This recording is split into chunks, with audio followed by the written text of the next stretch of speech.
Welcome to mega debate. నా పేరు రహీం. ఇప్పుడు తెలంగాణ రాజకీయాల్లో మైనింగ్ ప్రకంపనలు రేపుతున్నాయి. అసెంబ్లీ వేదికగా ముఖ్యమంత్రి రేవంత్ రెడ్డి పాత కాంట్రాక్టుల చిట్టా తీస్తాం, నోటీసులు పంపిస్తామని హెచ్చరించిన కొద్ది రోజుల్లోనే సీన్ వట్టినాగులపల్లికి మారింది. 1400 కోట్ల విలువైన భూమిని మంత్రి పొంగులేటి శ్రీనివాసరెడ్డి కుటుంబం కబ్జా చేస్తుందని, అధికారులను అడ్డుపెట్టుకుని బెదిరింపులకు పాల్పడుతుందని బీఆర్ఎస్ వర్కింగ్ ప్రెసిడెంట్ కేటీఆర్ సంచలన ఆరోపణలు చేశారు. ఒకవైపు అవినీతిని అంతం చేస్తామంటున్న సర్కార్, మరోవైపు అధికారాన్ని అడ్డుపెట్టుకుని సెటిల్మెంట్లు చేస్తుందా? మైనింగ్ కాంట్రాక్టుల వెనుక ఉన్న అసలు రహస్యాలేంటి?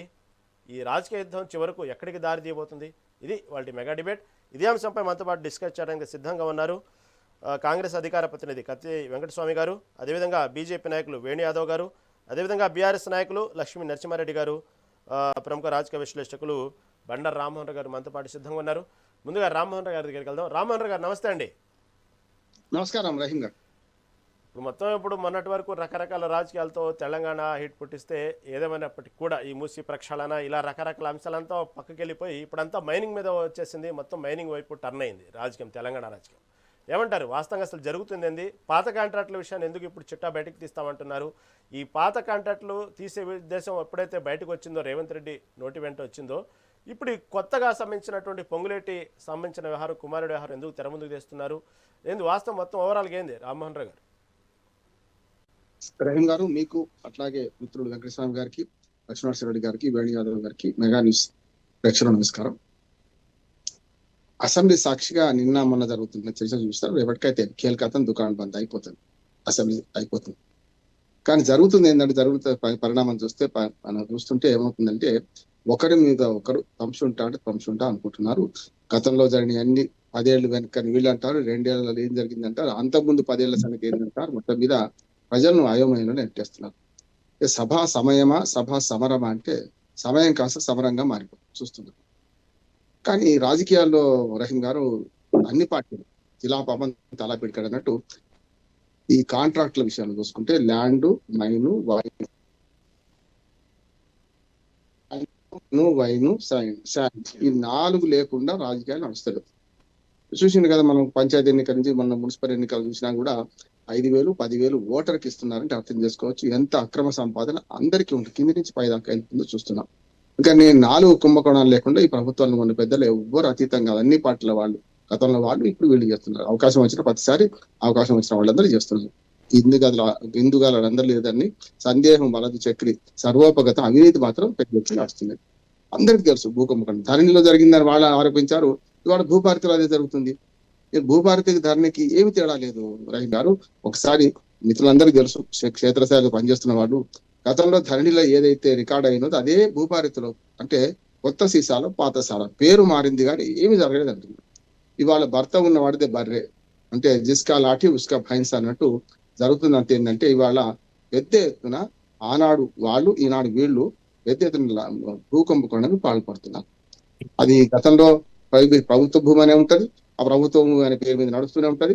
కానీ ఇక్కడ మాత్రం ఎవరో కబ్జా పెడుతుంటో చూస్తున్నారు. వట్టినాగులపల్లి ఒక ఉదాహరణ అంటున్నారు. అంటే కాంగ్రెస్ మాత్రమే అంటే లాభం లేదు. రాజుగారి పెద్ద భార్య మంచిదని చిన్న భార్య మంచిది కాదన్నట్టు వస్తుంది. కనుక వెంటనే ఇప్పుడు అట్లా చూసుకుంటే గతంలో కూడా జరిగింది చూస్తున్నాం కదా, బినామీ పేర్లతోనే. నేను పేర్లు చెప్పను. గతంలో ఉన్న ప్రభుత్వంలో ఉన్న పెద్దలకు బినామీలు ఎవరో అందరికీ తెలుసు, లోకమంతా తెలుసు. ఇవాళ ఉన్న వాళ్లకు ఎవరు బినామీలు తెలుసు. ఫస్ట్ ఏంది, సెకండ్ ఏంది, ఎవరు 2వ స్థానం, 3వ స్థానంలో అందరికీ తెలుసు కదా. వాళ్ళు జరుగుతుంది ఏంటంటే, పార్టీ కార్యకర్తలుగా, అధికార ప్రతినిధులుగా, పార్టీల నుంచి వచ్చిన వాళ్ళను వాళ్ళు రక్షించుకునే ప్రయత్నంలో ఇప్పుడు వీళ్ళ భుజాల మీద తుపాకీ పెట్టుకొని వాళ్ళు పేర్చుకుంటున్నారు తప్ప పైదాకా ఎవరు పోవడం లేదు. పదవుల విషయంలో, పంపిణీ విషయంలో అంతే. నేనన్నమాట కాదు. నిన్నగా జీవన్ రెడ్డి గారు మొదలుపెట్టారు, చూసింది కదా. జీవన్ రెడ్డి గారు జగిత్యాలు ఏమన్నారో చూసినాం కదా. అట్లానే నిన్ననే అసెంబ్లీలో మనకు రాజగోపాల్ రెడ్డి గారు ఏమన్నారో చూసినాం కదా. పార్టీ కాంగ్రెస్ పార్టీ పెద్దలు, ఎమ్మెల్యేలే కదా వాళ్ళందరూ, సీనియర్ ఎమ్మెల్యేలే కదా, ఎంపీ ఎమ్మెల్యేలు చేసిన వాళ్ళు కదా. వాళ్ళ ఆవేదన చూస్తున్నాం కదా మనం. అంటే దోచుకున్నోడికి దోచుకున్నంత, దాచుకున్నోడికి దాచుకున్నంత ఈ ప్రభుత్వం నడుస్తుంది. పోతే అప్పటికిప్పటికి తేడా ఏంటంటే, ఆ 10 ఏళ్లలో కేంద్రీకృత అవినీతి జరిగింది. స్పష్టంగా చెప్తున్నాను. నరసింహారెడ్డి గారికి బాధ అయినా సరే, ఇప్పుడు కింది స్థాయిలో ఎవరికి అందలే, పైన అంత కుటుంబం వాళ్ళే. ఇవాళ వికేంద్రీకృత అవినీతి నడుస్తుంది. ఏమి తేడా లేదు. అప్పటికిప్పటికి అవినీతి పెరిగింది తప్ప లేదు. ఇంకోటి ఏంటంటే, కమిషన్ల ప్రభుత్వం చూస్తున్నాం కదా.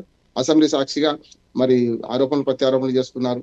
అంతెందుకు కాంట్రాక్టర్లు, ఆఖరికి సర్పంచులు, మాజీ సర్పంచులు కాంట్రాక్టులు చేసి వాళ్ళు పాపం గ్రామాభివృద్ధి పాటు పడితే దాదాపు 5-6 వేల కోట్ల రూపాయలు, వందలకు 5-6 వేల కోట్ల రూపాయలు వాళ్ళకి కాంట్రాక్టులకు ఇచ్చేది ఉంటే మనకు సర్పంచులు, మాజీ సర్పంచులు మారి మళ్ళీ సంవత్సరం అయిపోతుంది. రేపు జనవరి వస్తే మళ్ళీ ఓ రకంగా చెప్పాలంటే 6 నెలలు అయిపోయింది. ఇప్పటికే పాత సర్పంచుల బిల్లులు రావడం లేదు చూస్తున్నాం.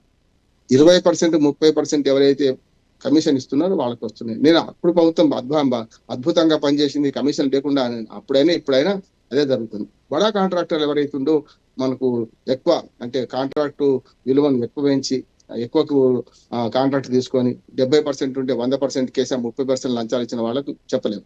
కానీ పొట్టకూటి కోసం 4 కాంట్రాక్ట్ చేసి బతుకుదాం అనుకునే చిన్న కాంట్రాక్టర్ల పరిస్థితి ఏంది, ఆ మాజీ సర్పంచ్ల సంగతి ఏంది, చిన్న చిన్న ఏ క్లాస్ కాంట్రాక్టర్లకి ఎప్పుడు ఏ ప్రభుత్వం అనే ఏం కాదు. ఎందుకంటే ఈ ప్రభుత్వం పోతే ఇంకో ప్రభుత్వంలో అదే మామూలు అదే కమిషన్ ఉంటాయి కనుక చిన్న కాంట్రాక్టర్లు చిన్న చిన్న పనులు చేసే వాళ్ళకు, మట్టి పనులు చేసే వాళ్ళు చాలా ఇబ్బంది ఉన్నది. ఇవాళ అది జరుగుతుంది. ఇక ల్యాండ్ కొమ్ముకోవడం అంటారా, చెప్పని అలవి కాదంటున్నాను. భూపాకాశాలు ఎక్కడ ఏ పార్టీలో ఉన్నా దోచేస్తున్నారు. ఇంకొక మాట చెప్తాను, దొంగ చీకటి ఒకటైనట్టు గతంలో ఇందులో అనుభవం ఉన్న వాళ్ళని కలుపుకొని కొత్తగా అధికారంలోకి వచ్చిన వాళ్ళకి ఇవాళ ఆస్పాసులు తెలవవు కనుక ఏం చేస్తారంటే పేరు వాళ్ళది, ఊరు వీళ్ళది. అంటే నీ పేరు మీద నడిపి అరెస్ట్ అయితే రేపు నువ్వే అయితే చెరసగా మార్చుకుందాం నువ్వు నేను అని దొంగ చీకటి ఒకటైనట్టు గత ప్రభుత్వంలో పెద్దలతో సంబంధం ఉన్నవాళ్ళు, ఈ ప్రభుత్వంలో ఇప్పుడు పెద్దలతో సంబంధం ఉన్న వాళ్ళు కింది స్థాయిలో రామ్మోహన్ గారు. ఓకే. పంచుకుంటున్నారు. అందుకని వట్టి నాగులపల్లి ఒక ఉదాహరణ, మన ఒక మాట చెప్పి ముగిస్తాను. వట్టి నాగులపల్లి ఒక మంచి ఉదాహరణ అంటున్నాను. కానీ 2 పార్టీలు 2 ప్రభుత్వాలు జరిగింది అదే, జరుగుతుంది అదే, ఇక ముందు జరగబోయేది కూడా అదే. ల్యాండ్, మైను, వైను, శాండ్ ఈ 4 లేకుండా ఇవాళ అధికార పార్టీ ఎవరైనా అప్పుడైనా ఇప్పుడైనా అధికార ప్రతిపక్ష పార్టీలు ఎమ్మెల్యేలు బతకడం లేదు. ప్రజలను దోచుకోవడం పోయింది, ప్రజల నుంచి లంచాలు తీసుకోవడం వెనకట పోయింది. ప్రజలకు పంచడం కావాలి, ఇటు దోచుకోవాలి అటు పంచాలి. కనుక ఈ రాజకీయం మారాలి. అసెంబ్లీ సాక్షిగా ఈ ఆరోపణలు ప్రత్యారోపణలు చేసుకుంటే ప్రజలకు మాత్రం వీళ్ళ మీద వాళ్ళు, వాళ్ళ మీద వీళ్ళు ఆరోపణలు చేసుకోవడం వల్ల అసలు విషయాలు తెలుస్తున్నాయి. ప్రజలు ఇవాళ కాకుండా రేపు కాకుండా ఎల్లుండి అర్థం చేసుకొని ఓటింగ్ ప్యాటర్న్ మారుస్తారని నేను అనుకుంటున్నాను. ఓకే ఓకే ఓకే రండి రామ్మోహన్ గారు. వెంకటస్వామి గారి దగ్గర, వెంకటస్వామి గారు, వాస్తవంగా రామ్మోహన్ గారు చెప్పినట్టు కేవలం ఈ mafia, mining mafia, land mafia వీళ్లతో, ఎందుకంటే ఎన్నికలు వచ్చినప్పుడు తెలుసు, ఒక నియోజకవర్గానికి ఒక ఎమ్మెల్యే ఎన్నికల్లో పాల్గొనాలంటే ఎంత ఘోరమైనటువంటి పరిస్థితులు ఉన్నాయంటే గతంతో పోల్చుకుంటే ప్రతి 5 ఏళ్లకు ఒకసారి ఖర్చు అనేది పెరిగిపోతుందే కానీ ఓటు హక్కుని వినియోగించుకోవటం అనేది మన బాధ్యత. ఓటు హక్కులు డబ్బులు తీసుకున్న వాళ్ళు గాడిదనో రకరకాలుగానో సోషల్ మీడియాలో ప్రచారాలు చేస్తున్నప్పటికీ కూడా, మన ఓటును మనం అమ్ముకోవద్దని ఎన్ని ప్రచారాలు చేస్తున్నప్పటికి కూడా ఆ జరుగుతున్న సోషల్ మీడియాలో ప్రచారం మాత్రం చాలా చక్కగా వినటానికి రకరకాల వీడియోస్, రకరకాల కార్టూన్స్ రూపంలో చాలా చక్కగా ఉంటుంది. కానీ ఎన్నికలు వచ్చిన ప్రతి 5 ఏళ్లకోసారి లెక్క మాత్రం కోట్లలో ఖర్చు పెరిగిపోతూ ఉంది. రామ్మోహన్ గారు చెప్పినట్టు కేవలం ఇవన్నీ తట్టుకోవాలంటే ఇలాంటి అక్రమాలు, అది ఏ పార్టీ అయినా సరే, అధికార పార్టీ ప్రతిసారి ఏ పార్టీ అధికారం ఉన్నా ఇలాంటి పరిస్థితులు తప్పవా? వాస్తవంగా గతంలో ఇప్పుడు బీఆర్ఎస్ చేసినటువంటి ఫైళ్ళని బయటకు తీస్తున్నామంటున్నారు. ఇప్పుడు చూస్తేనేమో 60 ఏళ్లుగా ఒకరి పేరు మీద ఉన్న భూమిపై అసలు మంత్రి కుమారుడి ఆసక్తి అంటూ కూడా అర్థం కాని పరిస్థితి. ఏమంటారు వెంకటస్వామి గారు? ముందుగా ప్యానెల్లో ఉన్న మిత్రులకు, మీకు ప్రేక్షకులకు నమస్కారం. మెగా టీవీ ప్రేక్షకులకు, మైనింగ్ అంటే అసెంబ్లీలో ఒక బాధాకరమైనటువంటి అంశం ఏంటంటే, నాకైతే వ్యక్తిగతంగా అసెంబ్లీ ఆరోపణల పర్వానికి వాస్తవంగా అసెంబ్లీ అనేది ప్రజా సమస్యల పరిష్కారానికి, తర్వాత అభివృద్ధికి, సంక్షేమానికి వేదికగా చర్చలు జరగాల.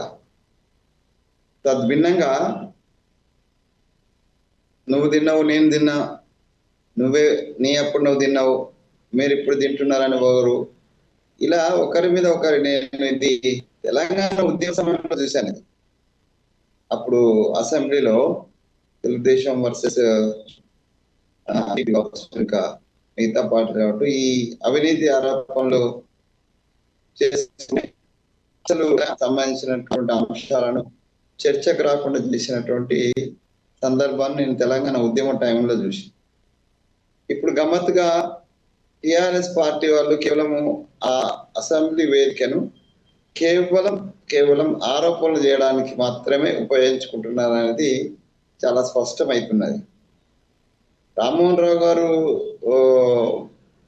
చెప్తున్నారు భూభారతి అండ్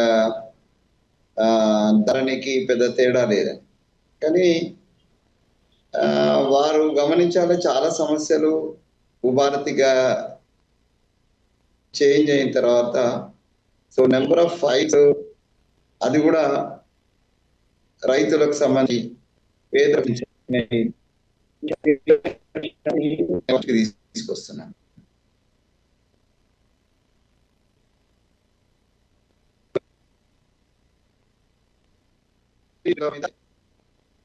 ఏదో టెక్నికల్ ప్రాబ్లం ఉంది మీ దగ్గర, నేను మళ్ళీ మీ దగ్గరకు వస్తానండి. ఓకే, లక్ష్మీ నరసింహారెడ్డి గారి దగ్గర. నరసింహారెడ్డి గారు, సార్ నరసింహారెడ్డి గారు, ఎందుకు ఇప్పుడు సీఎం రేవంత్ రెడ్డి నోటి అంట ఎప్పుడైతే పాత ఫైళ్లను బయటకు తీస్తామనగానే ఎందుకు ఒక్కసారిగా బీఆర్ఎస్లో ఒక గందరగోళం పరిస్థితులు నెలకొన్నాయి? వాస్తవంగా అప్పట్లో ఏమైనా జరిగిన అక్రమాలు, మళ్ళీ అక్రమాలు ఏం జరగకపోతే ఎందుకు అంత భయభ్రాంతులకు గురవుతున్నారు? టాపిక్ ఎందుకు డైవర్ట్ చేస్తున్నారు? అసలు ఏం జరుగుతుంది, ఏమంటారు? ముందుగా ప్యానెల్లో పాల్గొన్నటువంటి పెద్దలకు, అదేవిధంగా మెగా9 టీవీ వీక్షకులకు నమస్కారాలు తెలియజేస్తా ఉన్నాను. ఈరోజు ప్రభుత్వం యొక్క అసమర్థత స్పష్టంగా కనిపిస్తా ఉన్నది. ఎందుకంటే ప్రతిపక్షము నిండు అసెంబ్లీలో మరి ప్రభుత్వము తప్పు చేస్తుంది, ప్రభుత్వంలో ఉన్నటువంటి పెద్దలు మరి నిబంధనలకు విరుద్ధంగా వాళ్ళు పనులు నిర్వహిస్తున్నారు, అక్రమంగా మైనింగ్ చేస్తా ఉన్నారు. అదేవిధంగా మరి కొంతమంది అక్కడ ఉన్నటువంటి భూమి ఉన్నటువంటి వ్యక్తులను భయపెట్టించి భూములు లాక్కునేటువంటి ప్రయత్నం చేస్తున్నారని చెప్పి మరి దానిపైన ఒక హౌస్ కమిటీ వేయాలని చెప్పి మరి ప్రపోజ్ చేస్తే దానిని ఎదుర్కోలేక, రాజకీయంగా ఎదుర్కోలేక, అదేవిధంగా ప్రతిపక్షం యొక్క మాటలను ఎదుర్కోలేక కేవలం అబద్ధాలతోటి ప్రభుత్వము ఎదురుదాడి చేసేటువంటి పరిస్థితిని మనందరం చూడడం జరిగింది. నేను మీ ద్వారా ఒక విషయం చెప్తా ఉన్నాను. ఈరోజు కొత్వాల్గూడలో ఏదైతే అక్రమ మైనింగ్ ఉన్నదో, మరి అదే విధంగా ఏదైతే అక్కడ భూ యజమాని ఉన్నారో సతీష్ షా గారు ఉన్నారో, ఆయనకు ఉన్నటువంటి భూమిలో అక్రమంగా వీళ్ళు ఏ విధంగా ఆయనను అప్రోచ్ అయ్యారు, మరి పొంగులేటి శ్రీనివాస్ రెడ్డి గారి కుమారుడు హర్షారెడ్డి, అదే విధంగా మంత్రి గారు పొంగులేటి శ్రీనివాస్ రెడ్డి గారు ఏ విధంగా అప్రోచ్ అయ్యారు, ఏ విధంగా వాళ్ళని ల్యాండ్ అడిగారు, మరి ఆ ల్యాండ్ అడిగిన క్రమంలో ఏ విధంగా ఆ భూమి ఇవ్వకపోతే వాళ్ళు ఏ విధంగా దౌర్జన్యంగా జేసీబీలు పెట్టి మరి వాళ్ళు నిర్మించుకున్నటువంటి కాంపౌండ్ వాళ్ళను ధ్వంసం చేసి అదే విధంగా వాళ్ళని భయభ్రాంతులకు గురి చేసిరో ఈరోజు పూర్తిగా ఈ తెలంగాణ ప్రజానికం మొత్తం కూడా మీడియా ద్వారా, ప్రెస్ మీట్ ద్వారా చూడడం జరిగింది. నేనేమంటున్నానంటే, మేము ఏదైతే అడిగినామో హౌస్ కమిటీ వేయాలని అడిగినామో, మరి దానిపైన నిజాలు వెలికి తీయాలి, దాంట్లో జరిగినటువంటి అక్రమాలను బయట పెట్టాలని చెప్పి ఉద్దేశంతో ఏదైతే అడిగినామో, మరి ముఖ్యమంత్రి గారు గడిచినటువంటి 2014 నుంచి ఏదైతే ఉన్నదో, గడిచిన బీఆర్ఎస్ హయాంలో జరిగినటువంటి అన్ని మైనింగ్ల మీద కూడా సిబిసిఐడి ఎంక్వైరీ చేపిస్తా అని చెప్పి చెప్పడం జరిగింది. మేము ఏమడుతున్నామంటే, మీరు ప్రతిపక్షాలను బెదిరియడానికి, భయపెట్టడానికి మీరు ఎన్ని కుట్రలు పన్నినా, ఎన్ని కేసులు పెడతామని మీరు ముందుకు వచ్చినా ఇక్కడ భయపడేది ఏమీ లేదు. మేము గడిచినటువంటి 10 సంవత్సరాలలో కేవలం అభివృద్ధి అనేటువంటి ఆకాంక్షతోటే అభివృద్ధి చేయాలి, ఈ తెలంగాణను భారతదేశంలో నెంబర్ 1 స్థానానికి తీసుకుపోవాలని చెప్పి మాత్రమే మేము పనిచేయడం జరిగింది. ఎక్కడ ఎలాంటి అవకతవకలు కానీ, ఆక్రమణలు కానీ ఏవి జరగలేదు. ఈరోజు కాంగ్రెస్ ప్రభుత్వము ఏర్పడ్డ 2.5 సంవత్సరాల నుండి ఎన్ని రకాలైనటువంటి అవినీతి ఆరోపణలు వస్తున్నాయి, ఏ రకమైనటువంటి ఆక్రమణలు, దౌర్జన్యాలు, అదే విధంగా మరి భూములు ఉన్నటువంటి వాళ్ళకు ఏ విధమైనటువంటి భయంకరమైనటువంటి బెదిరింపులు మరి 2.5 సంవత్సరాలలో ఎన్ని ఉన్నాయో మనందరం కూడా చూడడం జరిగింది. నేనేం చెప్తున్నానంటే, ఈరోజు నేను ఒకటి చెప్తా.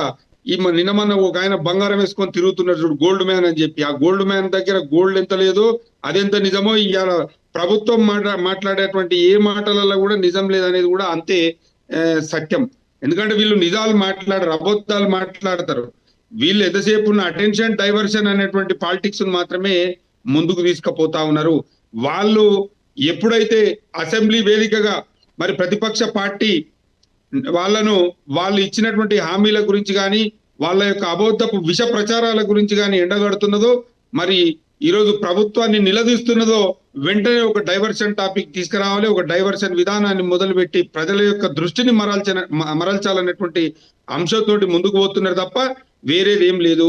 ఈరోజు ఎంత స్పష్టంగా చెప్పారంటే భూ యజమాని సతీష్ షా గారు దాదాపు ఎంత ఇల్లీగల్ గా ఆక్యుపెన్సీ చేసిరు.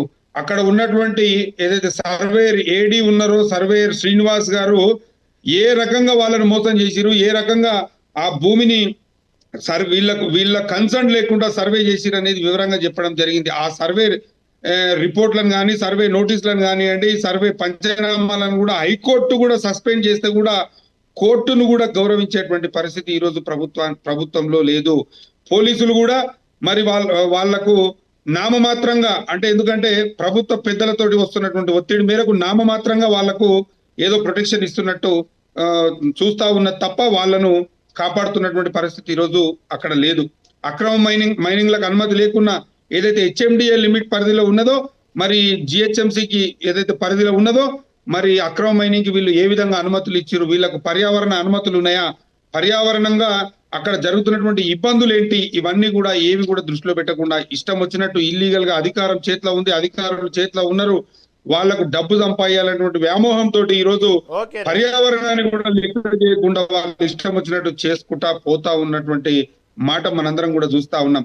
ఇందాక మా పెద్దలు రామ్మోహన్ రావు గారు చెప్పారు కేంద్రీకృత విధానంగా గతంలో జరిగింది, ఇప్పుడే వికేంద్రీకృత విధానంగా జరుగుతుందని. మా హయాంలో కేంద్రీకృత విధానంతో జరిగింది అభివృద్ధి మాత్రమే, ఆక్రమణలు అవకతవకలు కాదు. ఈ ప్రభుత్వంలో కాంగ్రెస్ ప్రభుత్వంలో కుటుంబంగా అంటే ఏదైతే వీళ్ళు ఏదైతే అనుకుంటున్నారో ముఖ్యమంత్రి మంత్రులు వాళ్ళు ఎవరైతే ఉన్నారో వాళ్ళు ఇష్టం వచ్చినట్టు ఆక్రమణలు ఇష్టం వచ్చినట్టు వాళ్ళు అడ్డగోలుగా వాళ్లకు నచ్చిందే విధానంగా వాళ్ళ యొక్క పాలసీతో ముందుకు పోతున్నటువంటి పరిస్థితిలో స్పష్టంగా కనిపిస్తుంది. ధరణి నుంచి భూభారతికి తీసుకొచ్చి ఏమైనా మార్పులు చేసిరా అంటే ఏ విధమైనటువంటి మార్పులు లేవు.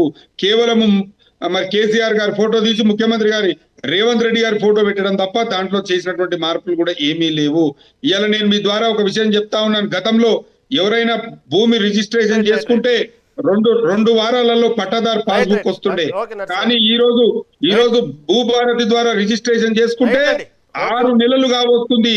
6 నెలలైనా కానీ పట్టాదారు పాస్ పుస్తకం రాక వాళ్ళు ప్రజలు పడుతున్నటువంటి ఇబ్బందులు ఈ రోజు మనం ఎంఆర్ఓ ఆఫీసుల దగ్గరికి పోతే స్పష్టంగా కనిపిస్తుంది. ఈ ప్రభుత్వం కేవలం మాటలు చెప్పేటువంటి పరిస్థితి కనిపిస్తా ఉంది, పని చేసేటువంటి పరిస్థితి స్పష్టంగా. నరసింహారెడ్డి గారు మళ్ళీ మాట్లాడదాం, మీకు అవకాశం ఇస్తాను. భూభారతి మీద మళ్ళీ అడుగుదాం, వెంకటస్వామి గారిని కూడా అడుగుదాం. మనకు బీజేపీ నాయకులు వేణు యాదవ్ గారు సిద్ధంగా ఉన్నారు. వేణు యాదవ్ గారు నమస్తే అండి. నమస్తే అండి. వేణుయాదవ్ గారు వింటున్నారు కదా, ఇటు పక్కేమో గతంలో బీఆర్ఎస్ ప్రభుత్వంలో జరిగినటువంటి మైనింగ్ సంబంధించినటువంటి ఏదైతే అక్రమాలు ఉన్నాయో అవన్నీ కూడా పాత కాంట్రాక్టర్ చిట్టా మొత్తం తీస్తామని రేవంత్ రెడ్డి చెప్పిన తర్వాత ఒక్కసారిగా ఇవన్నీ రకరకాల సంబంధించినటువంటి అంశాలు తెర ముందుకు వస్తూ ఉన్నాయి. గతంలో చేసినవి అవి బయటకు వస్తున్నాయి, ఇప్పుడు టాపిక్ డైవర్ట్ చేయడానికి మంత్రి కొడుకులు చేస్తున్న పరిస్థితులు కూడా బయటకు వస్తున్నాయి. ఓవరాల్గా మీ పార్టీ స్టాండ్ ఏంటి దీని గురించి? అందరికీ నమస్కారం. ముఖ్యంగా బండారు రామ్మోహన్ గారికి, అదేవిధంగా కత్తి వెంకటస్వామి గారికి, చీలన్ రెడ్డి గారికి, ముఖ్యంగా ఈ యొక్క చర్చకు నన్ను ఆహ్వానించిన మెగా 9 టీవీ యాజమాన్యానికి, వ్యాఖ్యాత వ్యవహరిస్తున్న మీకు శుభ సాయంత్రం. ఇకపోతే ఈరోజు టాపిక్ లోకి వస్తే, ఏదైతే మొట్టమొదటగా బండారు రామ్మోహన్ రావు గారు చెప్పినట్టుగా అసెంబ్లీలో శాసనసభ వేదికగా ఎన్నో సంవత్సరాలైంది మంచి రసవత్తరమైనటువంటి మాటలు కానివ్వండి, ఒకరినొకరు మాట్లాడుకునేటువంటి కామెంట్ చేసుకునే విషయాలు కానీ, గతంలో నాకు తెలిసినంత వరకు నాకు రాజకీయంగా నేను ప్రారంభించినప్పటి నుంచి చూస్తే అప్పట్లో రాజశేఖర్ రెడ్డి గారు కానివ్వండి, చంద్రబాబు నాయుడు గారు కానివ్వండి, ఆ తర్వాత అంతకు ముందు నాకు పెద్ద తెలియదు కానివ్వండి, ఈ అసెంబ్లీ సమావేశాలు చాలా బాగా శాసనసభ సమావేశాలు చూడాలి అనేటువంటి ఒక మంచి దృక్పథంతో ప్రజలు ఉండేవాళ్ళు. ఇప్పుడు గత కేసీఆర్ ప్రభుత్వం ఉమ్మడి ఆంధ్రప్రదేశ్ నుంచి శాసనసభ సమావేశాలు చూడాలి అంటేనే ప్రజలకి విరక్తి కలిగేటువంటి ఆలోచన వచ్చేసింది. ఎందుకంటే మాట్లాడుకునే వైఖరి, మాట్లాడుకునే తీరుతెన్నులు, రాజకీయ సాంప్రదాయాలకు విభిన్నంగా భవిష్యత్తులో రాజకీయాలకు యువత వచ్చే విధంగా కూడా లేకుండా చాలా అధ్వానంగా ఒకరినొకరు మాట్లాడుకోవడం, ఒకరినొకరు తిట్టుకోవడం, ఒకరినొకరు బాడీ చూపించుకోవడం, ఒకరినొకరు వార్నింగ్లు ఇచ్చుకోవడం, ఇవన్నీ చూస్తుంటే చాలా ఘోరమైనటువంటి వాతావరణం ప్రస్తుత తెలంగాణ అసెంబ్లీ వేదికగా జరుగుతుంది. ఇకపోతే అక్రమ మైనింగ్ కాదండి, అంతకంటే పెద్ద పెద్ద సమస్యల్ని మేము తీరుస్తాం. తెలంగాణకు నాకు ముఖ్యమంత్రి పదవిని ఇస్తే నేను 1,00,000 కోట్ల కాళేశ్వరాన్ని నేను తేలుస్తాను.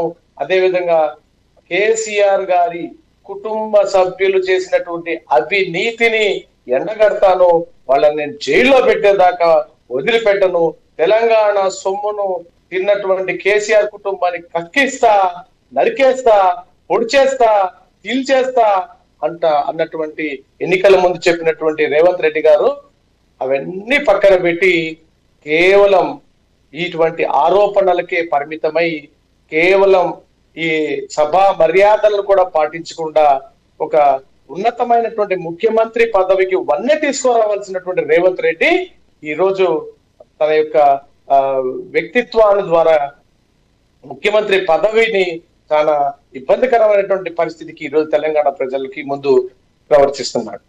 దయచేసి గతంలో 9 సంవత్సరాల పరిపాలనలో కేసీఆర్ గారు ఎన్నో అవినీతులకు పాల్పడినటువంటి విధానాన్ని ప్రజలకు మేనిఫెస్టోల ద్వారా వివరించి ప్రభుత్వం తెచ్చుకున్నటువంటి కాంగ్రెస్ పార్టీ అదే పందాలో అదే రూట్ లో వాళ్ళు ఏ విధంగా అయితే అవినీతి చేశారో అంతకు మించి ఈ రోజు అవినీతిని ప్రోత్సహిస్తున్నటువంటి ప్రభుత్వం తెలంగాణలో కాంగ్రెస్ ప్రభుత్వం. ఇక్కడ 6 గ్యారెంటీల పేరుతో 420 హామీలతో ఏదైతే చెప్పి ప్రభుత్వాన్ని ఏర్పాటు చేసినటువంటి కాంగ్రెస్ పార్టీ ఇక్కడ కనీసం 6 గ్యారెంటీలు పోయి 420 హామీలు పోయి పక్కన పెట్టి ఈరోజు ప్రజల్ని ఇబ్బంది పెడుతూ నరసింహారెడ్డి గారు చెప్పబోతున్నారు, చెప్పండి. యాదవ్ గారు ఒక్క నిమిషం నరసింహారెడ్డి గారు ఏదో అడుగుతున్నారు, ఒక్క నిమిషం. నరసింహారెడ్డి చెప్పండి. ఏదైతే మన వేణుగోపాల్ గారు మాట్లాడుతున్నారో గతంలో జరిగినటువంటి అవినీతి అని చెప్పి ప్రస్తావించడం జరుగుతా ఉన్నది.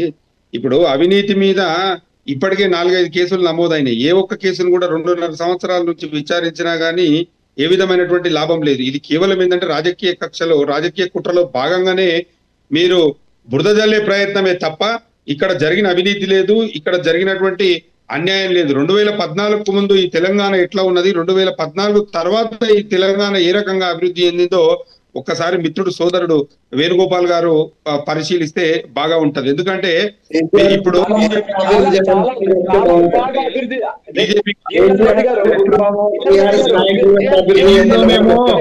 ఢిల్లీలోనేమో దోస్తీ, గల్లీలోకి వచ్చే వరకు ఏమైపోయిందంటే కుస్తీ అయిపోయింది.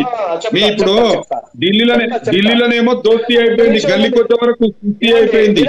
ఇలా మీరు మాట్లాడుతున్నారు, వేణుగోపాల్ గారు మీరు మాట్లాడుతున్నారు 8 మంది ఎంపీలు ఉండరు, బీసీలకు 42% రిజర్వేషన్ ఇస్తామని చెప్పి అసెంబ్లీ సాక్షిగా చెప్తే మీరు ఒక్కనాడన్న పార్లమెంట్ లో మాట్లాడిరా అండి ఆ విషయం గురించి? కాంగ్రెస్ కు వ్యతిరేకంగా మాట్లాడిరా అండి ఒక్కనాడన్న? మీరు ఎంతసేపు ఉన్నా ఏందనంటే ఇప్పుడు ఏదో ఒకటి అడ్డం పెట్టుకొని మీరు రాజకీయంగా పప్పం గడుపుకునే పరిస్థితే తప్ప మీరు రాజకీయంగా మీతో అయ్యేది లేదు, పోయేది లేదు, మీ నుంచి ఏం కాదు, మీరు చేసేది కూడా ఏం లేదు. ఓకే రైట్, అయిపోయిందా సార్? టైం అయిపోయింది. నాకు ఇచ్చిన సమయాన్ని నాకు ఇస్తే నేను మాట్లాడగలను. మధ్యలో ఆయన చెయ్యి ఎత్తిన ఆయన ఏం మాట్లాడేది ఏముండదు, రాజకీయ ఉపన్యాసం తప్ప. చెప్పండి. డెబిట్ లో రాజకీయ ఉపన్యాసం కాదు సార్. 4 విషయాలు మాట్లాడుకుందాం మంచిగా. ఒక్క నిమిషం నాకు అవకాశం ఇవ్వండి. నేను ఏమంటున్నా అంటే 6 గ్యారెంటీలు 420 హామీల పేరుతో తెలంగాణ ప్రజలను వంచినటువంటి కాంగ్రెస్ పార్టీ ప్రభుత్వం ఈ రోజు అస్సాంలో కాంగ్రెస్ పార్టీ 5 గ్యారెంటీల పేరుతో ప్రజల్లో ఎన్నికల్లో ఇప్పుడు ఆశాస్పదం అంటే ఆశాస్పదం. వినండి సార్.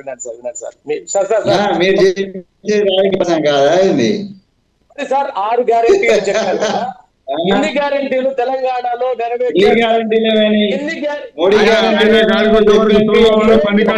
మంగళవారం అంటే ఎట్లా అన్నా ఏనన్నా?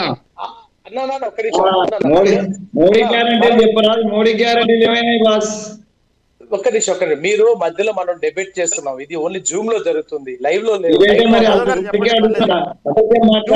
నడుస్తున్నది లైవ్ లోనే అన్నా, ఇది జూమ్ లో కాదు, ఇది నడుస్తున్నది లైవ్ లోనే. చెప్పండి యాదవ్ గారు, చెప్పండి, పర్లేదు, కంటిన్యూ. యాదవ్ గారు కంటిన్యూ. కాదు సార్, జూమ్ ద్వారా నడుస్తుంది, మాట్లాడేది వినపడడానికి ఇబ్బంది పడతాం మనం. లే, ఒక్కొక్కరికి పర్లేదు, అవకాశం చెప్పండి. ఇచ్చినప్పుడు చెప్పండి జూమ్ ద్వారా అంటే ఏ స్టూడియోలో ఇబ్బంది లేం కదా, చెప్పండి. స్టూడియోలో లేం కదా, మధ్యలో టెక్నికల్ ప్రాబ్లం. సార్ నేను అస్సాంలో కాంగ్రెస్ 5 గ్యారెంటీల పేరు మీద తెలంగాణ మాట్లాడు, తెలంగాణ గురించి మాట్లాడవా? వెంకట సంఘ్ గారు ఒక్క నిమిషం. వెంకట సంఘ్ గారు అస్సాం అని మాట్లాడతావు.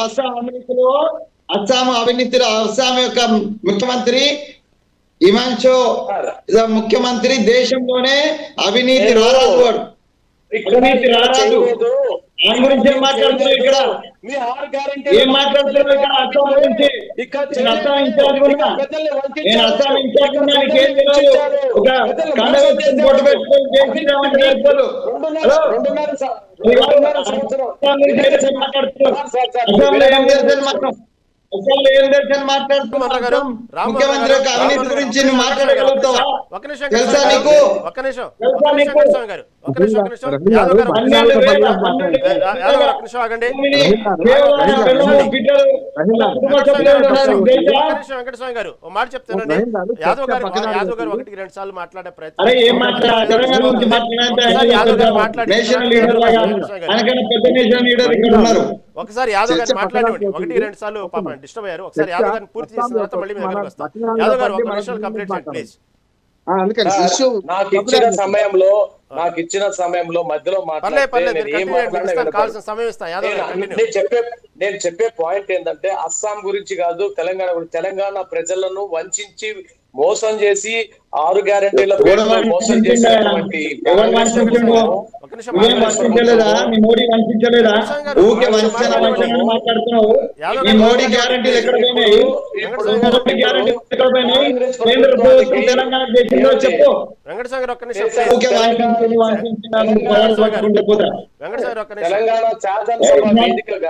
తెలంగాణ శాసనసభ వేదికగా ఈ రోజు నువ్వు ఒక అవినీతి చేస్తూ నేను ఒక అవినీతి. ఇప్పుడు అక్రమమైన గురించి మాట్లాడితే నువ్వు భూభారతిలో ధరణిలో నువ్వు అవినీతి చేసావని చెప్పి రేవంత్ రెడ్డి సమాధానం ఇస్తాడు. అంటే వీళ్ళిద్దరూ ఏంటంటే కేవలము మీకు ఎగనెస్ట్ గా ప్రతిపక్షంగా మేమే ఉన్నాం అని వీళ్ళు అటు ఇటు కేటీఆర్ పై ఈయన ప్రేమ కొల్పించడం, హరీష్ రావు మీద ద్వేషాన్ని చూపించడం. అక్కడ అంతా కూడా ఇప్పుడు ఏం నడుస్తుందంటే మొన్నటి వరకు కవిత ద్వారా కేటీఆర్ ఈ యొక్క సబ్జెక్ట్ ఒక రాజకీయమైనటువంటి సబ్జెక్ట్ ని నడిపారు. ఇప్పుడు కవిత కాంగ్రెస్ లో కాకుండా సొంతగా పార్టీ పెడతాం, కాంగ్రెస్ లో పోవడానికి కవిత గారు చాలా ప్రయత్నం చేశారు. దానికోసం రేవంత్ రెడ్డి గారు చాలా కవిత గారిని చాలా విధంగా. వేణుగోపాల్ గారు మీరు ఇక్కడ అవసరం ఉన్న టాపిక్ మాట్లాడండి. మీరు ఇక్కడ ప్రస్తావన ఏముంది దాని గురించి మాట్లాడండి. మీరు అక్కరలేని సబ్జెక్ట్ ఎందుకు మాట్లాడుతున్నారు? మీరు ఇప్పుడు మీరు మాట్లాడితే మేము కూడా మాట్లాడవలసి వస్తుంది. యాదవ్ గారు మళ్ళీ అవకాశం ఇస్తాను. రామ్మోహన్ గారు ఇందాక యాదవ్ గారు చెప్పినట్టే అధికారంలో రాకముందు రేవంత్ రెడ్డి ఐజేస్తా చించేస్తా ఆరేస్తా అన్నాడు రేవంత్ రెడ్డి. నిన్న కూడా బండి సంజయ్ వ్యాఖ్యానిస్తూ కేంద్ర మంత్రి బండి సంజయ్ వ్యాఖ్యానిస్తూ కూడా ఆ కేటీఆర్ అంటే చాలా ప్రేమ రేవంత్ రెడ్డికి, అందుకే ఆ ఏదైతే కీలకమైనటువంటి సంబంధించినటువంటి కేసుల విషయంలో మాత్రం జోలికి వెళ్ళట్లేదు, మీకు తెలీదు తెర వెనుక రాజకీయం జరుగుతూ ఉంది. కేటీఆర్ అంటే రేవంత్ రెడ్డికి చాలా ప్రేమ, కవితకు రేవంత్ రెడ్డికి మధ్య కూడా సయోధ్య కుదురుస్తున్నారు రేవంత్ రెడ్డి అంటూ నిన్న బండి సంజయ్ వ్యాఖ్యలు చేశారు.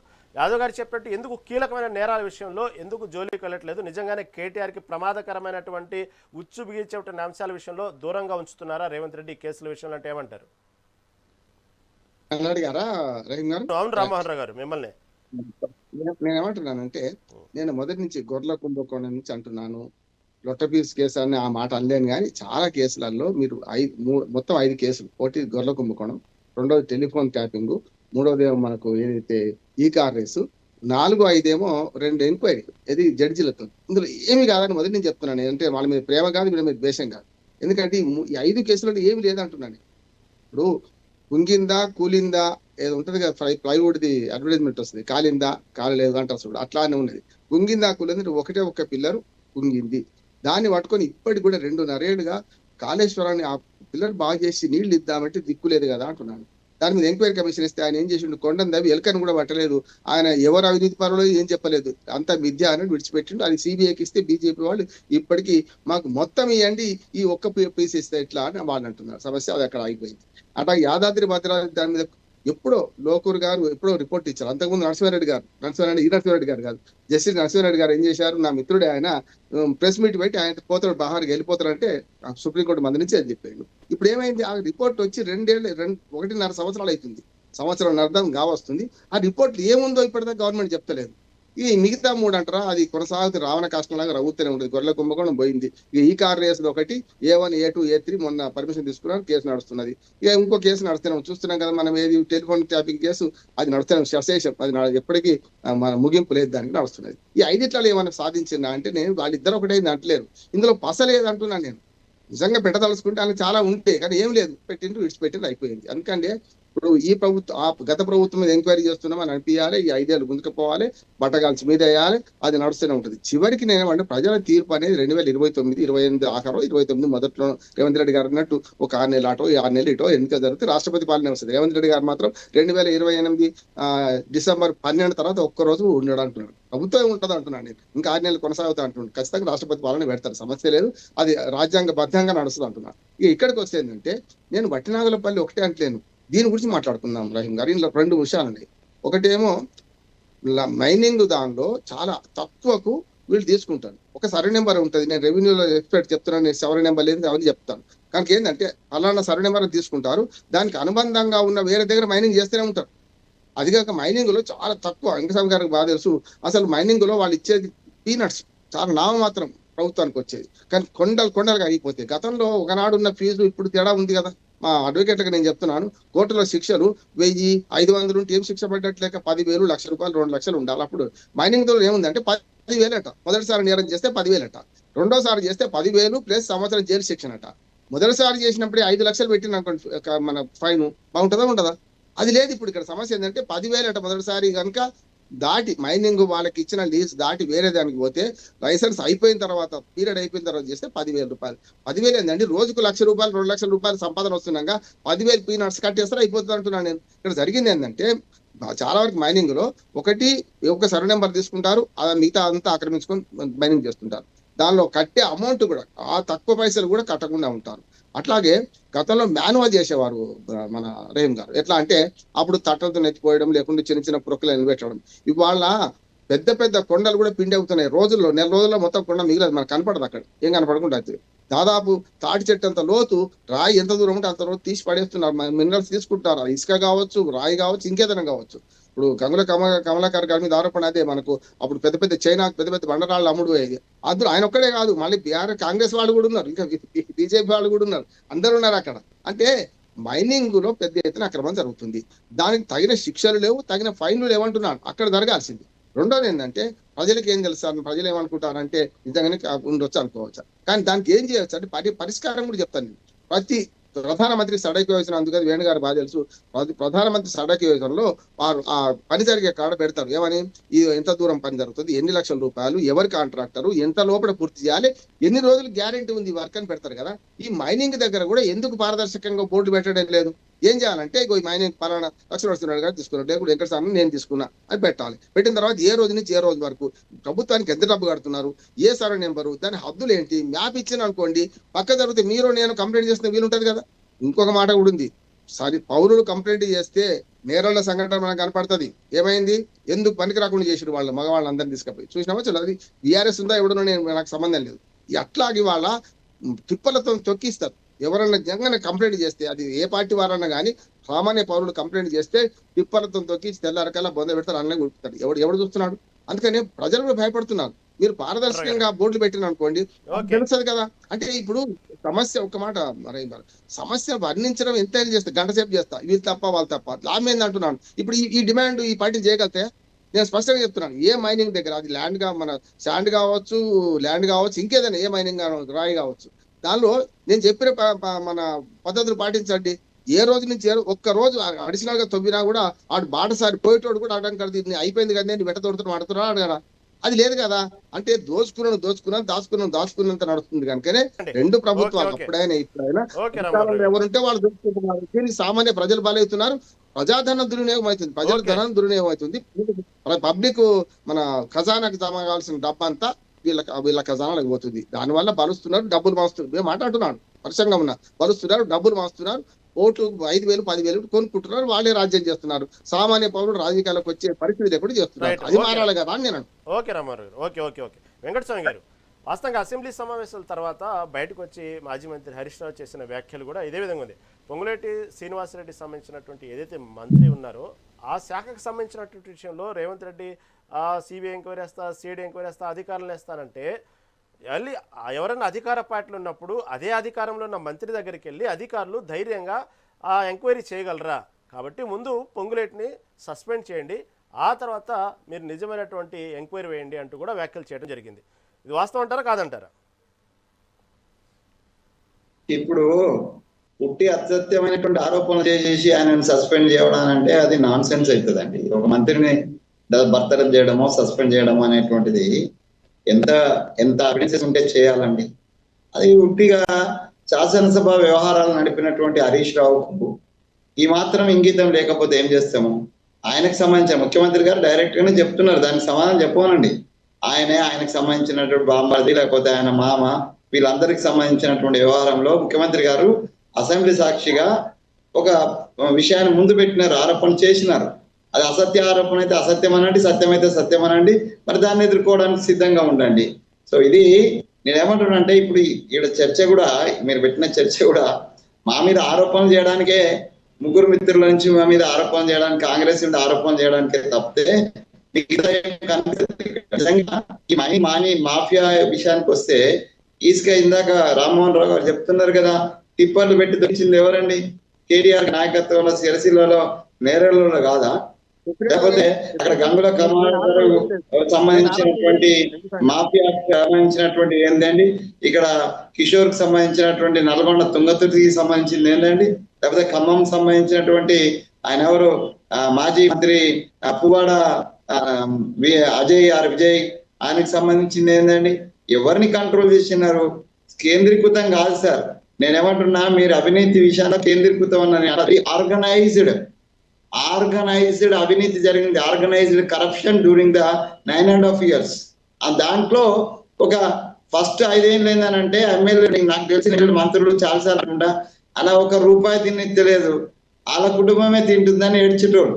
కానీ నెక్స్ట్ 5 ఏళ్ళకు మొత్తం వదిలించిన 5 years వాళ్ళ కుటుంబానికే ఆర్గనైజ్ అయినటువంటి అవినీతి. నెక్స్ట్ 5 years కు సెకండ్ టర్మ్ కు మొత్తం మంత్రులు, ఎమ్మెల్యేలు, అసలు ఎవరండి ఎమ్మెల్యేలకు, ఎంపీలకు, గత ప్రభుత్వంలో ఉన్న వాళ్ళకు, సర్పంచ్ని కూడా సర్పంచ్లు అంటున్నారు కదా, సర్పంచ్లకు కూడా ఇప్పుడు ఇది ఇన్నోవాలు, ఫార్చునర్లు దిగనికి సర్పంచ్లు ఉన్నారండి. ఏం దోచుకున్నారు?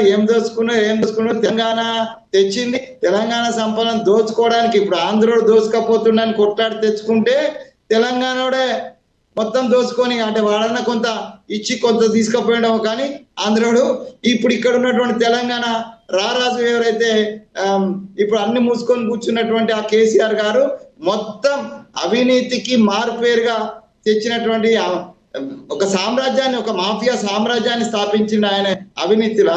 అట్లాంటి వాళ్ళు ఇప్పుడు వచ్చి ఆయనకేముండేనండి, ఏముంచానండి? హరీష్ రావు ఎవరైతే ఇలా మంత్రిగా లేకపోతే ఎమ్మెల్యేగా ఉన్నాడో ఆ ఊరిని నేను అల్లుండండి. మరి 20 సంవత్సరాల క్రితం ఆయన ఆస్తులు, ఆయన పాస్తులు చూస్తే, లేకపోతే మన అమెరికా నుంచి వచ్చినటువంటి ఆ కేటీఆర్ గారు ఏ ఉద్యోగాలు చేసిండ్రు, లేకపోతే ఏ వ్యాపారాలు చేసి ఎన్ని వేల కోట్లు ఇక్కడ పట్టుకొని వచ్చిండ్రు, అన్నా చెల్లెలు ఏం పట్టుకొని వచ్చిండ్రు.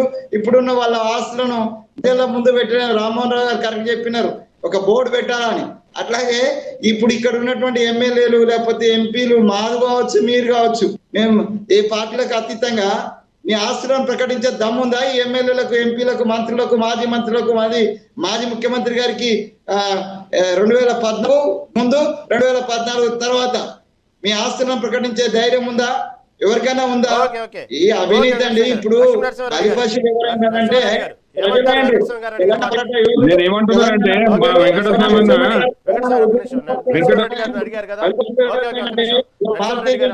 మాట్లాడుతున్నారు. నరసింహారెడ్డి ఏదో చెప్తున్నారు, చెప్పండి.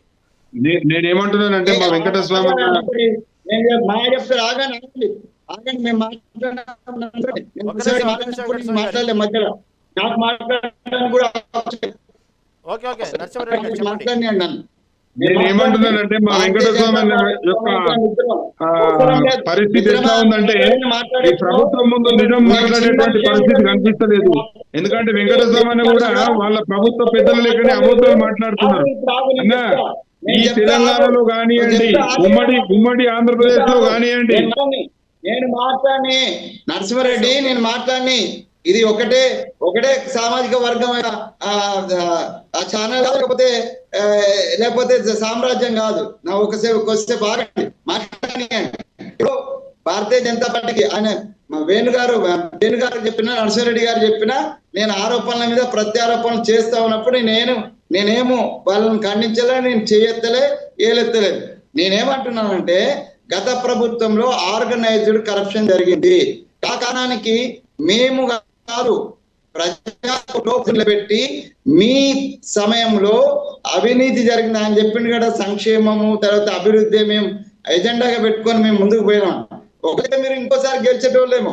ఇది జరగలేదు, కొంత గొప్ప అభివృద్ధి జరగలేదని కూడా నేను మూర్ఖంగా మాట్లాడాను. అభివృద్ధి అసలే జరగకుండా ఉండదు, ఎవరైనా కొంత అభివృద్ధి చేస్తారు. అయితే అవినీతి అంతకన్నా మించిపోయింది. అభివృద్ధిని ఓవర్టేక్ చేసి అవినీతి పోయింది. అది ప్రజలు గమనించినారు. ప్రజలు గమనించి కాంగ్రెస్ పార్టీ బాబులేం కొట్లాడితే కాంగ్రెస్ ప్రభుత్వం రాలే. ప్రజలే ప్రతిపక్షమై నిర్ణేతలై తీర్పు ఇచ్చినటువంటి జడ్జిలై కేసీఆర్ గారి యొక్క ప్రభుత్వాన్ని పక్కన కూర్చోబెట్టి కాంగ్రెస్ ప్రభుత్వానికి నాకు అవకాశం ఇచ్చారు. అన్న వెంకటస్వామి అన్న, నేనేమంటున్నానంటే నేనేమంటున్నానంటే మీరు ఒక్కసారి ఆలోచించాలి, మీరు ఒక్కసారి వినాలి. మీరు అన్న వినిపిస్తుంది, అన్న వాయిస్ వినిపిస్తుంది. చెప్పండి యాంకర్ గారు చెప్పండి. నరసింహారెడ్డి గారు కంటిన్యూ. అన్న నేనేమంటున్నానంటే మన వెంకటస్వామి గారు మాట్లాడుతున్నారు. వెంకటస్వామి అన్న కూడా ఏమైపోయిందంటే వాళ్ళ ప్రభుత్వంలో పెద్దలు మాట్లాడినట్టు వారు కూడా అన్ని అబద్ధాలు మాట్లాడుతున్నారు. అన్న గూండాయిజము, దౌర్జన్యము, దోపిడీలు, అరాచకాలు ఇవన్నీ జరిగింది నాటి ఉమ్మడి ఆంధ్రప్రదేశ్ లో మీ హయాంలోనే. అన్న మీరు చూపించినటువంటి దారి, అన్న మీరు చూపించినటువంటి వ్యవస్థని 2014లో తెలంగాణ వచ్చిన తర్వాత లా అండ్ ఆర్డర్ అనేది ఎంత కంట్రోల్ లో ఉన్నదో ఒక్కసారి మీరు చూసుకోండి. లా అండ్ ఆర్డర్ ఎంత కంట్రోల్ లో ఉన్నది ఈ తెలంగాణలో ప్రతి ఒక్కరికి కూడా శ్రీరామ రక్ష కేసీఆర్ గారు అన్నట్టు పనిచేసినటువంటి మాట వాస్తవం కాదా? ఈరోజు కేవలం మీరు ఏం చేస్తున్నారంటే కేవలం ఏం చేస్తున్నారంటే 2.5 సంవత్సరాల మనకి దౌర్జన్యాన్ని మొదలు పెట్టారు. తెలంగాణ ప్రజలు మేము అందరం మీ యొక్క దౌర్జన్యాన్ని మొదలు పెట్టారు. మీరు ఎందుకంటే మీరు అబద్ధాలు చెప్తామంటే ఊరుకునేది లేదు.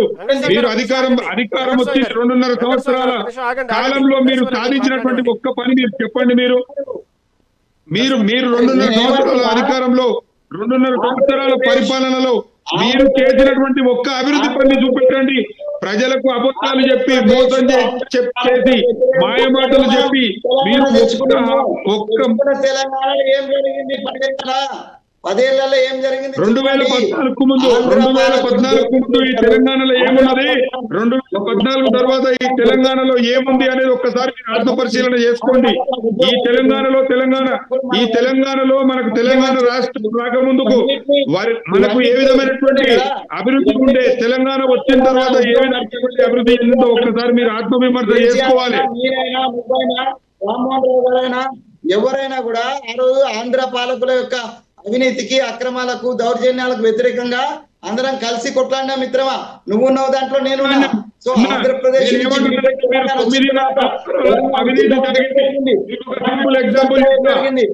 సింపుల్ ఎగ్జాంపుల్ చెప్తా. 9.5 సంవత్సరాలలో మీరు అవినీతి జరిగింది మీరు చెప్తా ఉన్నారు కదా. ఇప్పటి వరకు ఒక్క అవినీతి కేసులోనైనా మీరు ఏదైనా నిరూపించారా? జరిగినటువంటి తప్పులు నిరూపించరా?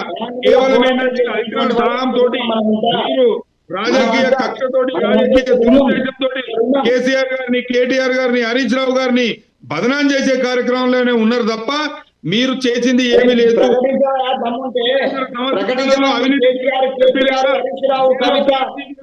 నిరుపేదగా కలిగిర్రా? కేవలం మీరేంటంటే మీరు అవాస్తవాలను ప్రచారం చేయడము, అవాస్తవాలను మీదికి తీసుకురావడము, లేదు.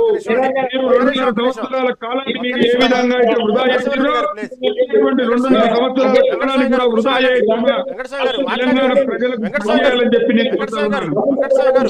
ఒక్క నిమిషం అండి, మాట్లాడి నరసింహారెడ్డి గారిని ప్లీజ్. నరసింహారెడ్డి గారు కంక్లూడ్ చేయండి. నేనేమంటున్నాను సార్ అంటే, ఇప్పుడు మా వెంకటస్వామి అన్న మాట్లాడుతున్నారు, నేను ఇంతకుముందు చెప్పిందే చెప్తున్నా. వాళ్ళు కూడా అధికారం ముందు నిజం మాట్లాడేటువంటి పరిస్థితి లేదు. వాళ్ళ ప్రజాప్రతినిధులు వాళ్ళ యొక్క ప్రభుత్వ పెద్దలు ఏదైతే మాట్లాడారో గదే మాట్లాడాలి, వాస్తవం మాట్లాడేది లేదు అన్న. మీరు ఒకటి 9.5 సంవత్సరాలలో అవినీతి జరిగిందని చెప్పిర్రు. మొన్న మీరు పామాయిల్ ఫ్యాక్టరీ ఓపెన్ చేసిరు కదా ముఖ్యమంత్రి గారు.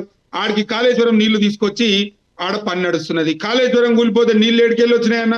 321 కోట్లు పెట్టి 2022లో శంకుస్థాపన చేస్తే మీరు వచ్చి దానికి రిబ్బన్ కట్ చేసి మేము కట్టించినామని చెప్పుకుంటారు. మీ ముఖ్యమంత్రి ఎప్పుడు ఏం మాట్లాడతాడో తెలియదు. ప్రతిపక్షాలు నిజాలు మాట్లాడుతుంటే గుడ్లు విక్తా అంటాడు, పేగులు తీసి మెడకేసుకుంటా అంటాడు, భూమిలో పెట్టి తొక్తా అంటాడు. ఏం మాట్లాడతాడో తెలియదు. రాత్రికి రాత్రి ఓంకారేశ్వర దేవాలయానికి ఆర్టిఫిషియల్ ఇంటెలిజెన్స్ ద్వారా ఊహాజనిత చిత్రాన్ని తయారు చేసి మీరు ఏదో కొత్త దుకాణం ఒకటి, అన్ని అబద్ధ ప్రచారాలు. మరి గతంలో యాదగిరిగుట్ట కూడా అభివృద్ధి జరిగింది కదా?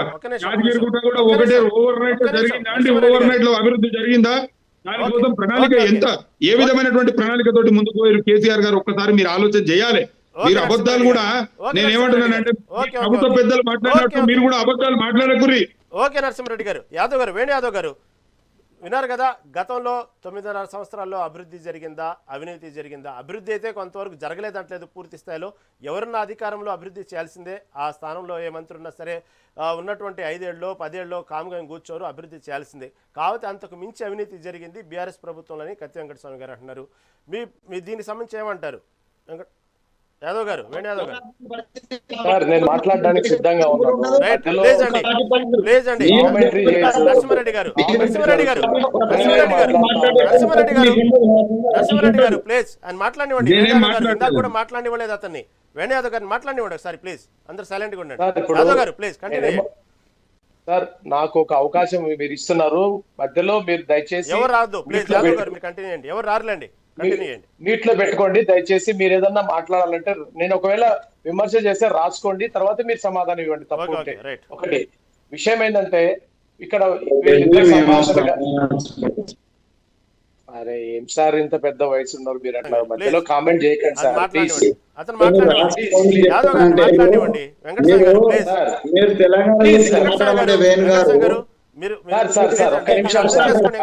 సార్ మీరు ప్రొఫెసర్, పెద్ద నాయకులు, నేను చాలా చిన్న నాయకుడిని. దయచేసి ఒక్క అవకాశం నాకు ఇవ్వనియండి, నన్ను కూడా ఎంకరేజ్ చేయండి.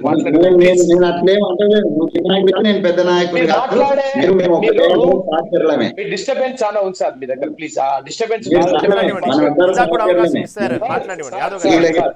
ఏమంటున్నారంటే సార్ ఇక్కడ వీళ్ళిద్దరు సంభాషణ ప్రస్తుత పరిస్థితులలో జరుగుతున్నటువంటిది ఏంటంటే, Telangana Congress party BRS party మధ్యలో, బీఆర్ఎస్ పార్టీ ఇంతకుముందు రామ్మోహన్ రావు గారు చెప్పినట్టుగా మైనింగ్ విషయానికి వస్తే టిప్పర్లతో మనుషుల్ని చంపేసి అత్యంత అవినీతిగా అత్యంత పెద్ద ఎత్తున స్కాములు చేసి అవినీతి చేసినటువంటి సందర్భంలో వీళ్ళకి అవకాశం వచ్చిన తర్వాత వీళ్ళు మాట్లాడే వైనం ఏ విధంగా ఉంటే, మీరు భారీ ఎత్తున తిన్నారు, భారీ ఎత్తున సంపాదించుకున్నారు, మీరు భారీ ఎత్తున స్కాములు చేశారు, మేము చేసేది చాలా తక్కువ, న్యాయబద్ధంగా ఉంది, అబద్ధంగా ఉంది, మేము నలుగురు అంతా ఒక్కటే. అక్కడ ఆర్గనైజ్డ్ క్రైమ్ జరిగింది, ఇక్కడ నలుగురు రీఆర్గనైజ్డ్, ఒక 4-5 కలిసి మేమందరం ఒక కుటుంబాలు, అక్కడ ఒక కుటుంబము అత్యంత అవినీతికి పాల్పడితే ఇక్కడ 4-5 కలిసి 4 భాగాలుగా విభజించుకొని తెలంగాణను మేము దోచుకుంటున్నాం తప్ప వేరే ఏం లేదని చెప్పి రేవంత్ రెడ్డి గారు అండ్ వాళ్ళ కంపెనీకి సంబంధించినటువంటి ఇప్పుడు అక్రమ మైనింగ్ విషయాల్లో పొంగులేటి గారి మీద ఆరోపణలు వచ్చినప్పుడు సభా మర్యాదలు పాటించి ఆరోపణలకి ఖచ్చితంగా ఆరోపణలు నిజం అవుతాయా నిజం కావా తర్వాత విషయం, మొట్టమొదటిగా అయితే ఆయన మంత్రివర్గంలో ఒక సమకాలిక రాజకీయాల్లో ఉన్నతమైనటువంటి పదవికి ముందు రాజీనామా చేయాలి. ఇది వాస్తవా కాదా? నేను బండారు రామ్మోహన్ గారు కేంద్రంలో బండారు రామ్మోహన్ గారిని అడుగుతున్నాను. ఆయన ఉండండి సార్, ఉండండి సార్, ఒక్క నిమిషం ఉండండి సార్. మీకు అవకాశం ఇస్తాం, ఒక్క నిమిషం ఆగండి. వెంకటస్వామి గారు మీకు అవకాశం ఇస్తాం, మాట్లాడివ్వండి. యాదవ్ గారిని మాట్లాడివ్వండి. వెంకటస్వామి గారు మీకు అవకాశం ఇస్తాం, యాదవ్ గారిని ఒక్క నిమిషం మాట్లాడివ్వండి. వెంకటస్వామి గారు నెక్స్ట్ మిమ్మల్ని తీసుకుంటా, మాట్లాడివ్వండి ఆయన్ని. ఆరోపణలు అవాస్తవాలు అనుకుంటాం, సత్యం ఉంటది, అవాస్తవం వాస్తవం ఉంటది.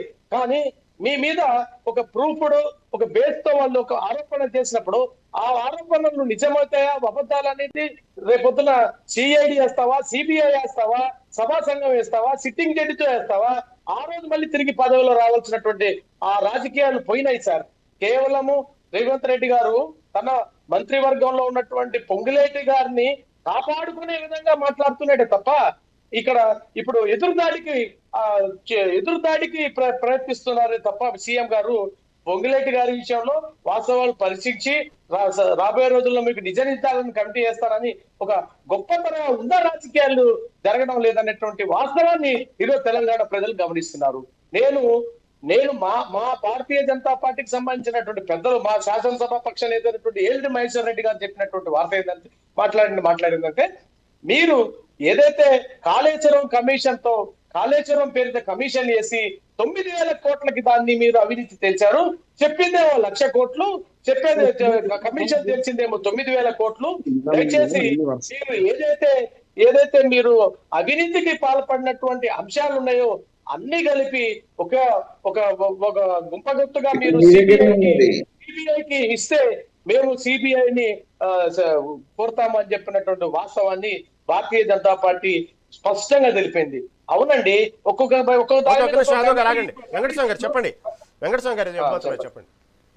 2 అంశాలు వేణు గారు 2 అంశాలకు సమాధానం చెప్పండి. ఒకటేమో తెలంగాణకు సంబంధించి మాట్లాడుతున్నారు కదా, కేంద్ర ప్రభుత్వంలో ఉన్నటువంటి అమిత్ షా దగ్గర నుంచి మొదలుకొని అనేక మంది మంత్రుల మీద ఆరోపణలు వచ్చినాయి. ఎందరి మంత్రుల మీద మీరు నిజ నిర్ధారణ కమిటీ చేసిండ్రు, ఎందరి మీద ఎంక్వైరీ చేసిండ్రు, ఎవరికి ప్రతిపక్షానికి సమానం చెప్పిండ్రు? ఒకటి. రెండోది, కాళేశ్వరం దీనికి సంబంధించినటువంటి మహేశ్వర్ రెడ్డి గారు మాట్లాడింది చెప్తున్నారు కదా. ఇప్పుడు యాజ్ ఆఫ్ నౌ ఇప్పుడు కాళేశ్వరం సంబంధించినటువంటి దాన్ని సిబిఐకి అప్పచెప్పి ఎన్రోల్ అయింది. దాని మీద చర్యలు ఏం జరిగినాయి ఒకసారి సమాధానం చెప్పండి. మీరు రాష్ట్రం గురించి మాట్లాడుతున్నప్పుడు, తెలంగాణ రాష్ట్రం గురించి మాట్లాడుతున్నప్పుడు రాష్ట్రం గురించి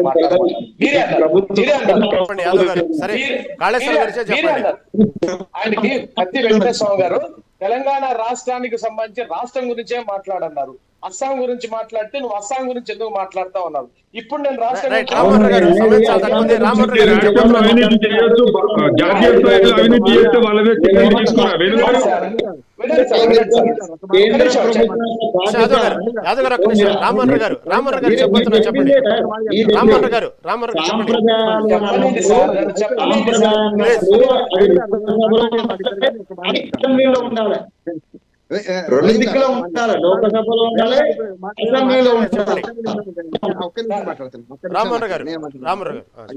ఏం లేదు, తెలంగాణలో మోటు సాగుతుంది అది చెప్పదలుచుకోలే. నల్లకాడనట్టు ఇద్దరు తెచ్చుకుంటున్నట్ట, ఎవరో తెలుసు మీ అందరికి.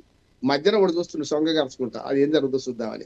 ప్రజల పరిస్థితి గట్లే ఉన్నది. వీళ్ళిద్దరు తిట్టుకుంటుంటారు. ఆడ పోతే మాత్రం నల్లకాడ మధ్య పోయినోడు చేస్తాడు, ఇంకోటి రావడం. నేను అది కూడా చెప్తున్నా, వాళ్ళు ఇదే టాపిక్ డైవర్ట్ చేస్తూనే ఉంటారు. వెంకటస్వామి గారు ఒక విలువైన సూచన చేశారు, నేను నా దానికి అనుబంధంగా చేశాను, దాన్ని ఒప్పుకుంటా. ఎందుకంటే వెంకటస్వామి గారు లక్ష్మణస్వామి రెడ్డి గారు ఏ మాటకు ఆ మాట చెప్పుకోవాలి. అధికార పార్టీలో ఉన్న కొన్ని నిజాలు ఒప్పుకుంటారు వెంకటస్వామి గారు, దాన్ని అభినందిద్దాం. మనం అనవసరంగా మళ్ళీ పుల్లెందుకు పెడదాం. నేనేమంటున్నానంటే ఒక మాట చెప్పారు, మనం ఆదాయానికి మించిన ఆస్తులలో ఎవడన్నా అరెస్ట్ అయిందా ఇప్పటిదాకా చెప్పండి. నేనేమంటున్నానంటే అప్పుడు 9 ఏళ్ళు ఎంత ఉంది, ఈ 9 ఏళ్ల అవినీతి మొత్తం 2.5 ఏళ్ళు విశ్వరూపం చూపెడుతున్నారు ఈ పార్టీ ప్రభుత్వం. ఒకటి. రెండోది ఏంటంటే పొంగులేటి గారు ఎక్కడి నుంచి వచ్చిండ్రు? మొదటి 2 ఏళ్ళేమో వైసీపీ, 7 ఏళ్ళేమో బీఆర్ఎస్, ఇప్పుడు 2.5 ఏళ్ళ నుంచేమో కాంగ్రెస్. ఆనాడు వాళ్ళకేమో మంచోడు అవుతారు, ఏది పొంగులేటి గారు, ఏది పార్టీ మారినాక బీఆర్ఎస్ వాళ్ళకు. ఇప్పుడేమో బీఆర్ఎస్ వాళ్ళకు చెట్టోడు అయిండు. మరి పార్టీ అవే కదా, అదే నాయకులు కదా. విత్తోటి పెడితే అది ఒకటి రాదు, మన చెట్టోడు మొలవదు కదా. అందుకని దయచేసి ఆ 200 మంది మొత్తం రాజకీయాలు నడుపుతుంది. ఇళ్ళ నుంచి అళ్ళకు వాళ్ళ నుంచి ఇళ్ళకు ఫిరాయింపు ద్వారా మొదటి నుంచి చూస్తున్నాం కదా. ఆ 50-60 మంది ఫిరాయింపు చేసిన వాళ్ళందరూ కూడా కాంగ్రెస్ నుంచి టీడీపీ నుంచి వచ్చిండ్రు బీఆర్ఎస్ కు. మళ్ళీ బీఆర్ఎస్ నుంచి ఫిరాయింపు చేసిన వాళ్ళు వాళ్ళే కదా, వాళ్ళే రాజ్యం నడుస్తుంది. దయచేసి మీరు అందరూ 2వ స్థాయి 3వ స్థాయి నాయకత్వాన్ని మీ జీవితంలో అవకాశాలు రావు. వీళ్ళు మాత్రమే పార్టీలు మార్చుకుంటే కష్టమే అంటున్నాను. ఆదాయానికి మించిన ఆస్తులను కనుక చేస్తే ఈ ఉన్న మంత్రులతో సహా అందరు పోతారు. ఒక మాట, ఇప్పుడు వీళ్ళు రాజీనామా చేయమంటాం, అది సాధ్యం కాదు. ఒకనాడు బాగారెడ్డి గారు కాంగ్రెస్ పార్టీ మంత్రిగా ఉన్నప్పుడు ఇందిరాగాంధీ మన 81లో మన మన మన 80లో మన పోటీ చేస్తే ఆయన ఒక మాట చెప్తారు. బాగారెడ్డి గారు రాజీనామా చేసి చీఫ్ ఎలక్షన్ ఏజెంట్ గా ఉన్నాడండి. ఆ రాజకీయం లాల్ బహదూర్ శాస్త్రుడు బాగారెడ్డి దాకా చెప్తున్నాను కానీ నేను వాళ్ళందరూ రాజకీయం లేదు. ఇప్పుడు ఎంత తిట్టుకుంటే ఎంత దుర్మార్గం చేస్తే అంత మంచి రాజకీయ నాయకుడు, ఎంత అబద్ధాలు ఆడితే అంత మంచి నాయకుడు అని తెలుస్తున్నాడు. నేను ఆవేదన చెప్తున్నాను. ఇవాళ ఒక్కటే మాట, ఈ మొత్తం మైనింగ్ కుంభకోణం మీద మంచి ఎంక్వైరీ చేయండి. హరీష్ రావు గారు డిమాండ్ చేశారు కదా, గతంలో హరీష్ రావు గారు డిమాండ్ చేస్తే ఇరుక్కున్నాడు కొన్ని విషయాలలో, పెట్టండి దీని మీద అన్నాడు. అన్ని ఎంక్వైరీలు పడ్డాయి కదా, అది ఏమైతే చూద్దాం. ఇప్పుడు కూడా తన తమ్ముడు ఉన్నాడు కదా అంటున్నాడు కదా హరీష్ రావు, మంచి డిమాండ్ చేసాడు. మా తమ్ముడి మీద పెట్టండి, నా మీద పెట్టండి, నీ బావమర్ది మీద పెట్టి నీ తమ్ముడి మీద పెడదాం అంటున్నాడు. మరి దానికి ఒప్పుకుంటారా అంటున్నా. ఇప్పుడు ఒప్పుకోరు. దొంగ చీకటి ఒకటే ఏది ఒప్పుకోరండి కదా. ఎంక్వైరీ జరిగితే అన్ని విషయాలు బయటపడితే నిష్పాక్షపాతమైన ఎంక్వైరీ జరపండి, ప్రజలకు వాస్తవాలు తెలపండి. ఈ అసెంబ్లీ సాక్షిగా నేను అడుగుతున్నా. అసెంబ్లీ అవకాశాన్ని నేను కంటిన్యూ చేయొచ్చా? విషయాన్ని కంక్లూడ్ చేస్తాను. నేను ఏమంటున్నానంటే